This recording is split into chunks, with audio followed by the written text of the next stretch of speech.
Yemen's Houthi militia has vowed to continue its attacks on Red Sea vessels after the United States and Britain launched another series of airstrikes against them. Washington and London put out a joint statement saying they hit dozens of targets inside Yemen, which included underground weapons depots, missile systems and launchers, as well as radars. The strike is part of the joint U.S. and U.K. military effort to deter the Houthis from further disrupting global shipping lanes in the Red Sea. And the United States says it will continue with retaliatory strikes. Here's White House National Security Advisor Jake Sullivan.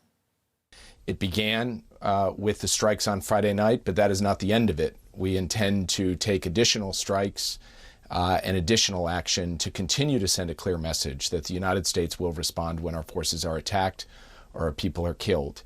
At this point, we are still assessing the question of how many casualties there were among the militia groups, and our military will continue to provide the president with those assessments. And for a closer look, we can now bring in Fawaz Gerges. He's a professor of international relations at the London School of Economics. Good to have you on the show. Now, as we just heard, the U.S. intends to take additional strikes after hitting targets in Iraq, Syria, and Yemen. What do you think we can expect next? I'm afraid more of the same. My take is that the Iraqi and Syrian militias will most likely retaliate against U.S. bases in Iraq and Syria in the next few days or week.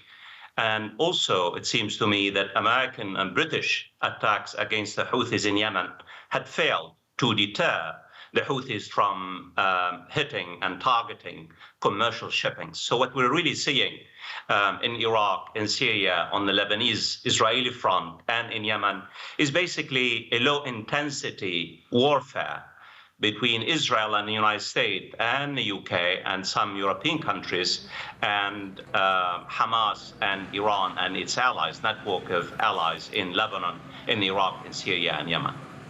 Now, Sullivan did not rule out the possibility of attacks inside Iran, the biggest backer of the Houthis. Do you see that happening anytime soon? I doubt it very much for two reasons. President Biden has made it very clear he does not really want a wider war. And the Iranians also do not really want a wider war with either the United States and Israel. What we're really seeing is a war by proxy. So Iran is using its allies in Iraq, in Syria and Yemen to increase the pressure, to increase the cost on the United States for its preponderant support for Israel. And the United States is trying to basically retaliate against Iran's allies. What's happening here is that President Biden has to really walk a fine line between retaliation and escalation. Remember, there are elections, presidential elections in the United States in the next few months. So the president does not really want to get embroiled in the shifting sands in the Middle East before a presidential, because he's seeking a second presidential term. Yeah. Iran says the U.S. has made a strategic mistake. Many consider the ball to be in Tehran's court now. How do you expect Iran to respond? The Iranians say, and their allies, the ball is in the United States court. What we're talking about is I don't expect the Iraqi militias and the Syrian militias and the Hezbollah and the Houthis to stop their attacks as long as the war continues in Gaza. And this is why what you're seeing now is really the Middle East is a very volatile, unstable. It's a tinderbox. It really takes a spark to ignite a wider fire. So without ending the bloodshed in Gaza, my take is that both sides will continue to test each other's will. The danger lies is that miscalculation could happen, and basically a trigger could really basically bring about a war, a direct war between the United States and Iran, even though neither side want a direct war between each other. Exactly. All sides involved insist that that is not what they want. That was Fawaz Gerges from the London School of Economics. Thank you so much for your analysis. Now, these latest strikes are the third time that British and American forces have jointly targeted Yemen's Houthi rebels, whose attacks, which they say are in solidarity with Palestinians in war-battered Gaza, have disrupted global trade. Now, let's take a closer look at the group and their motivations. Hundreds of Houthi supporters on Sunday organized a military parade in solidarity with Gaza. and in protest against the American and British airstrikes on Houthi sites. They vow to continue fighting as long as there is war in Gaza. Yemen's tribes are ready, old and young, with men and weapons to confront America, Britain and Israel in solidarity with their families and brothers in Gaza. Yemeni tribes are defending human rights and people who are weak. Houthi militants have used drones and anti-ship missiles to attack vessels in the Red Sea. And in one case, used a helicopter to seize a cargo vessel with ties to Israel. The Houthis are part of the so-called Axis of Resistance. This is an alliance of groups in Syria, Lebanon, Gaza, and Iraq, which are supported by Iran and oppose Israel and the U.S. Iran has been accused of arming, training, and funding the Houthis, but the rebel group denies it's an Iranian proxy. The Houthis control much of the north of Yemen, including the capital, Sana'a. They've been fighting a civil war in Yemen for almost a decade against the internationally recognized government backed by Saudi Arabia. Despite the latest strikes by British and American militaries, Houthi rebel officials say their attacks in the Red Sea will continue. Let's bring in Gerald Feierstein, a former U.S. ambassador to Yemen. He's currently with the Middle East Institute in Washington, D.C. and joins us from Philadelphia. It's good to have you with us here on DW News. So how significant are these retaliatory strikes against the Houthis, and what impact do you think this will actually have on their operations in the Red Sea? It's a pleasure to be with you again tonight. Certainly the U.S. and the U.K. know what they're striking at. I suspect there will be a battle damage assessment made.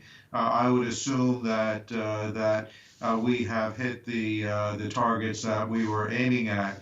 The issue is twofold. One, of course, is how much damage is that actually doing to their operations, to their facilities, to their equipment. And secondly, how difficult is it going to be for the Houthis to replace it? Because one of the things that I think people need to keep in mind is that as long as the Iranian resupply continues, most of this material is going to be fairly easily replaced. And I don't think it's going to affect Houthi operations substantially. It's certainly not going to eliminate their capacity to continue launching these strikes against shipping. Right. Now, Jake Sullivan did not rule out the possibility of attacks inside Iran as well. Do you see that happening? I think that would be a huge decision for the president to make because there's no question that Iran has the capacity to retaliate significantly against the U.S., against U.S. partners and allies. It's got formidable capacity, missiles, drones, other kinds of weapon systems. It's got a fairly modern air defense system so that U.S. attacks would not be without risk. I don't see that this is a decision the president is going to make unless something much more severe happens that challenges U.S. interests in the region. And what do you think the United States is expected to do next going forward? Well, I think, the president has said and his advisors have said that they're going to continue these efforts. I think they're going to continue to try to strike at capabilities for the Houthis in Yemen, as well as pro-Iranian militias in Iraq and Syria. If they can identify Iranian Revolutionary Guard facilities, particularly again in Iraq and Syria, they may strike at those. But again, I think that the president has been very clear in saying that he does not want to see this escalate into a full-blown regional conflict, and that is still going to limit the options that he has in front of him. Now, the Houthis have insisted that they won't stop their attacks as long as this Israel-Hamas war continues in Gaza. So what next do you know, in terms of this regional war potentially escalating, even though I guess you see multiple countries saying that they don't want an escalation? How do you see this playing out across the region? Well, I think the biggest risk, and of course, you know, what the Houthis are doing in the Red Sea is consequential for the global economic security and stability, and for that reason, it's very important. I know that the EU has announced that they're going to join the efforts in the Red Sea to defend against these Houthi attacks. And so that's going to continue. The situation north of Israel, I think, is more concerning between Israel and Hezbollah on the Lebanon-Israel border, as well as what's happening to the north and the east in Syria and in Iraq, and the potential for something serious, as we saw happen the other day at the U.S. facility in Jordan, is going to be concerning in terms of forcing the administration to take on much more aggressive measures against these pro-Iranian forces. I'm more concerned, and particularly again as far as the Houthis are concerned, I'm more concerned that there's going to be a miscalculation, like there was with Tower 22, that ends up with U.S. casualties, and again forces the Biden administration to undertake much more aggressive measures to try to limit Houthi capabilities. But I would see at this point that we're probably going to see mostly a continuation of current efforts. Gerald Feierstein from the Middle East Institute in Washington, D.C., thank you very much indeed for your time.